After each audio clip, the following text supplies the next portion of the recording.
তমালের কিডনি লাগবে জানতে পেরে ঈশিতা নিজের একটা কিডনি তমালকে দিয়ে দেয়। হ্যাঁ বন্ধুরা, এমনটাই দেখা যাবে। বিস্তারিত জানতে ভিডিওটিতে লাইক দিয়ে দেখতে থাক। গল্পের শুরুতেই দেখা যায় তেওয়ারিরা ঈশিতাকে খুঁজতে থাকে, আর তখন ঈশিতাকে দেখতে পায়, লক্ষ্য করতে পায়। তারপরে দেখা যাবে চায়ের দোকানে লুকিয়ে থাকে, আর তেওয়ারি তখন বলতে থাকে যে আমাদেরকে তাড়াহুড়া করলে চলবে না, বুঝলি তো, এই ম্যাডাম কিন্তু খুব চালাক, কোন দিক চলে যাবে বুঝতেই পারবি না। এই বলে সবাই মিলে প্ল্যান করতে থাকে। এদিকে ঈশিতা বলতে থাকে যে আমাকে কেউ নিশ্চয়ই ফলো করছে, রুদ্র তো এত সহজে আমাকে ছেড়ে দেওয়ার লোকও নয়।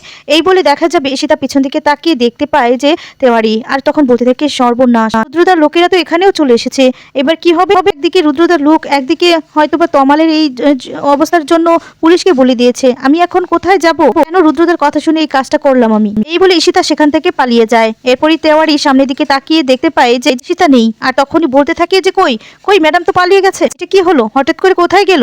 হঠাৎ করে হাওয়া হয়ে গেল। আমাদেরকে খুঁজতে হবে, আশেপাশে হয়তোবা আছে, এক্ষুনি আমাদেরকে খুঁজতে হবে। এই বলে সবাই মিলে খুঁজতে থাকে, আর এদিকে ঈশিতা লুকাতে থাকে, দৌড়াতে থাকে। তখন ঈশিতা বলতে থাকে এভাবে এভাবে কতক্ষণ আর বেঁচে থাকবো? আমাকে কিছু একটা করতে হবে, যে করেই হোক কিছু একটা করতেই হবে, আমাকে লোকজনের মধ্যেই মিশে থাকতে হবে। ঈশিতা পিছন দিকে লক্ষ্য করে দেখতে পায় যে তেওয়ারি দৌড়ে আসছে। এরপর ঈশিতা আবার লুকিয়ে পড়ে। অন্যদিকে দেখা যাবে তমালের এই ব্যাপারটা নিয়ে সবাই খুব টেনশন করতে থাকে। তারপর অমিতাও খুব কাঁদতে থাকে, আর তখন অংশু জিজ্ঞেস করতে থাকে যে কি হয়েছে। এরপর দেখা যাবে লাবুকে ডাক দেয় পারমিতা, আর তখন বলে বল। এরপর বলছি কি লাবু, যে এই ডোমেনটা দিবে, ট্রান্সফার করবে, তারও তো রিস্ক আছে তাই না? আর তখন অংশু বলতে থাকে যে হ্যাঁ রিস্ক তো আছেই, কিন্তু ডাক্তারবাবু তো বললেন যে 1 মাসের মধ্যে সেও সুস্থ হয়ে যাবে। এরপর দেখা যাবে ফুলকি ব্লাড দিয়ে চলে আসে, আর অংশু এদিকে বলতে থাকে আমরা যে পরিস্থিতির মধ্যে আছি এখন আমার ভাবনা চিন্তা করার পরিস্থিতিতে আমরা নেই, ব্যবস্থা তো করতেই হবে তাই না? অন্য জায়গায় যদি কোনোভাবে ডোনারটা না পাওয়া যায় তাহলে কি করা হবে? আমাদের মধ্যে যদি কারো মিলে যায়, আমাদের যেভাবেই হোক দিতে হবে, তো তমালকে বাঁচাতে হবে। তো এসে ফুলকি শুনতে পায়, আর তখন ফুলকি কাঁদতে থাকে আর বলতে থাকে আমাদের মধ্যে কারো না কারো সাথে তমাল দাদা তার ডোনারটা মিলে যাবে, আমি জানি, কিন্তু তমাল দাদা সুস্থ হতে হবে। এই বলে ফুলকি কাঁদতে থাকে, আর ফুলকিকে লাবু তখন জড়িয়ে ধরে। এরপর দেখা যাবে ডক্টর এসে বলতে থাকে আপনারা এবার আসুন, ব্লাড স্যাম্পল নেওয়া হয়ে গেছে, আমরা চেষ্টা করতেছি। ওদিকে ডক্টর চৌধুরী চেষ্টা করতেছে, আপনারা চিন্তা করবেন না, কোনো না কোনো একটা ব্যবস্থা হয়েই যাবে। তখন রোহিতকে ফোন করে বলতে থাকে যে হ্যাঁ রোহিত, আমরা সবাই ব্লাড দিয়েছি টেস্টের জন্য, হ্যাঁ কালকের মধ্যে হয়তো বা সমস্ত টেস্ট হয়ে যাবে। কি কোনো ব্যবস্থা করে গেল নাকি? রোহিত আর অংশু কথা বলে ফোনটা কেটে দেয়। তারপর অংশু কাছে এসে কাকাই জিজ্ঞেস করতে থাকে কি বললো রোহিত?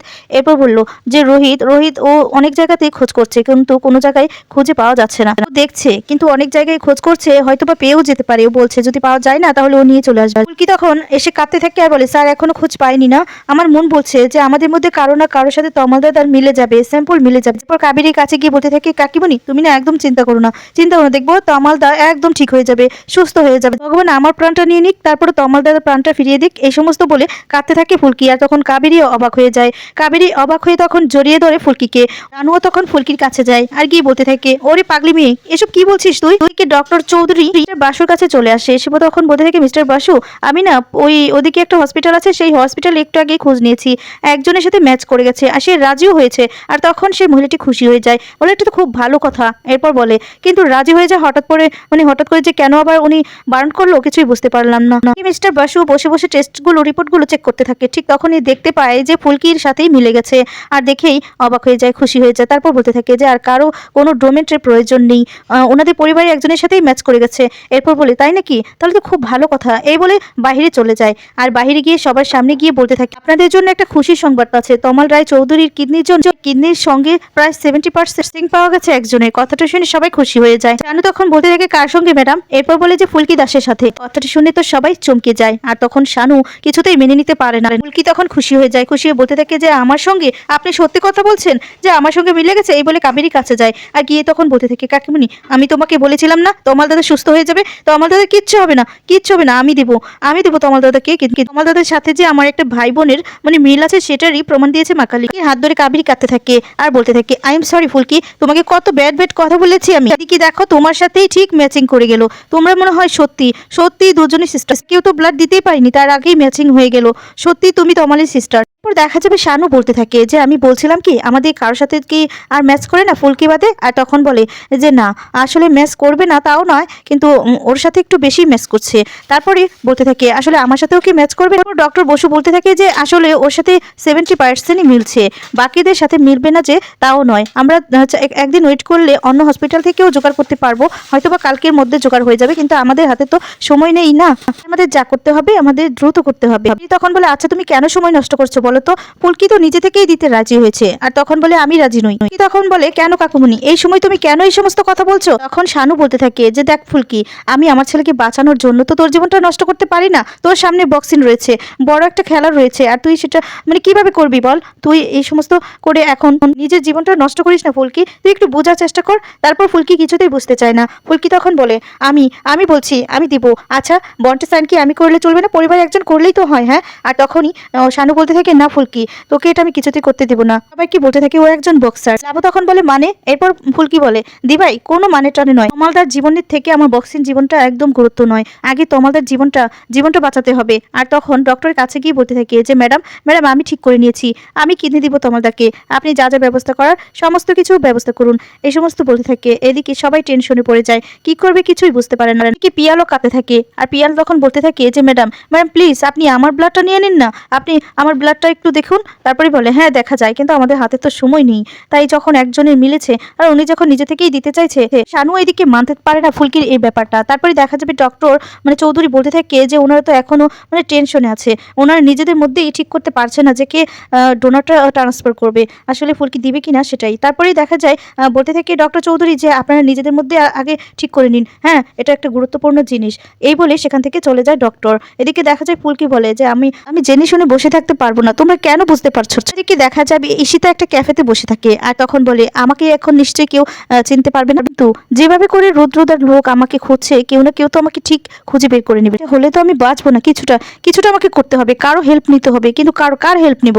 ঈশিতার মনে পড়ে যায় যে কলকাতার ওবায়দা আছে, ওবায়দা রুদ্রদাকে একদম পছন্দ করে না, আমাকে তার হেল্পই নিতে হবে। এরপর ঈশিতা ওবায়দার নামে সেই লোককে কল করে সমস্ত কিছু খুলে বলতে থাকে যে আমি ঈশিতা বলছি, আসলে আমি বিপদে পড়ে না আপনার কাছে কল করেছি, আপনার হেল্প প্রয়োজন। তারপর কথা বলে সমস্ত ঘটনা খুলে বলে কি কাবেরী শানুকে অনেক কথা শোনায়, বলে বাবা হয়ে তুমি ছেলেদের কেয়ার করো না, অন্যদের কেয়ার করো বেশি, তাই তো আমি মিলাতে পারছি না কিছুতে বলে কাঁদতে থাকে আর সেখান থেকে চলে যায়। এদিকে দেখা যায় ফুলকি বলতে থাকে কাকুমনি ও কাকুমনি তুমি রাজি হও না, আমাদের জীবন থেকে তো আমার বক্সিংটা বড় হতে পারে না, তুমি কেন বুঝতে পারছো না? তখন বলে আমার ভিতরটা তোলপাড় করছে, সেটা কি তুই বুঝতে পারছিস না মা? আমাদের গর্ব রে, শুধুমাত্র উপরালাই জানে তুই এই অপারেশনটা হলে খেলতে পারবি কিনা, এখন কি সেটা তোর তমাল দাদার ভালো লাগবে? হ্যাঁ কি বলে কাকুমনি তুমি যাই বলো না কেন আমি তমাল দাকে এই ডোমেনটা দিবই। ফুলকি তো কিছুতেই রাজি হতে চায় না যে সে দিবে না, সে বারবার করে বলতে থাকে যে আমি যেভাবেই হোক তমাল দাদাকে সুস্থ করবো, আমার ডোমেনটাই আমি তমাল দাদাকে দিয়ে দিবি। বলো তুমিও ডাক্তার ম্যাডামকে বলবে চলো। এই বলে জোর করে শানুকে নিয়ে ভিতরে চলে যায় ফুলকি। শানু এদিকে অংশুকে বলছে অংশু তো তুমি এক্ষুনি দাবাকে ফোন করে সমস্ত ঘটনা জানাও। এরপর অংশু রোহিতকে ফোন করে সমস্তটা জানায়। দেখা যাবে ঈশিতা ক্যাফে বসে থাকে, সেখানে তেওয়ারি আর তার লোকজনও নিয়ে চলে আসে। তারপর সেখানে ফোন করে বলতে থাকে যে বড়বাবু যেই লোকেশন দিয়েছে সেই লোকেশন অনুযায়ী এসেছে, কিন্তু কোথাও তো খুঁজে পাচ্ছি না। আর ঈশিতা দেখতে পেয়ে ভয় পেয়ে যায়, তখন বলে এখানেও চলে এসেছে, আমাকে তো খুঁজে বের করবে। এই বলে চলে যেতে লাগে, ঠিক তখনই জানতে পারে যে লোকেশন ট্র্যাক করেছে। এরপর বলে যে ফোনে সিমটা এক্ষুনি আমাকে খুলে বের করে ফেলে দিতে হবে, নয়তো আমাকে খুঁজে পেয়ে যাবে, করে হোক আমাকে পালাতে হবে। এই বলে ঈশিতা সেখান থেকে চলে যায়। পারমিতা বলে ভাইকে কল করেছিলে মানে ফুলকির ব্যাপারটা নিয়ে? তখন বলে হ্যাঁ করেছিলাম, ও বেশি মানে অনেক বেশি টেনশনে আছে, ও কি করবে বুঝতে পারছে না। তারপরে দেখা যায় মিতা কাঁদতে থাকে আর বলতে থাকে যে এই ব্যাপারটা মানে ঈশিতা এটা কি করে করতে পারলো আমি সেটাই বুঝতে পারছি না। লাবু তখন বলে আমি জানতাম ঈশিতা একা কিছুতেই এই সমস্ত করতে পারবে না, তার সাথে আছে ওই শয়তান রুদ্রটা। ঈশিতা এদিকে দেখা যাবে দৌড়ে আস্তে আস্তে এই হসপিটালে চলে আসে। সেখানে এসে তমালকে দেখতে পেয়ে ঈশিতা তখন কাঁদতে থাকে যে রুদ্রতা তাকে ঠকিয়েছে আর তমালকে সে ঠকিয়েছে। তখন জানতে পারে যে তমালে কিডনি লাগবে। এরপর ঈশিতাই রাজি হয়ে যায় কিডনি দিতে, কিন্তু কাউকে কিছু বলতে বারণ করে। পর্যন্ত ঈশিতার কিডনি দিয়েই ভালো হচ্ছে তমাল। তো বন্ধুরা এমনটা হলে কেমন?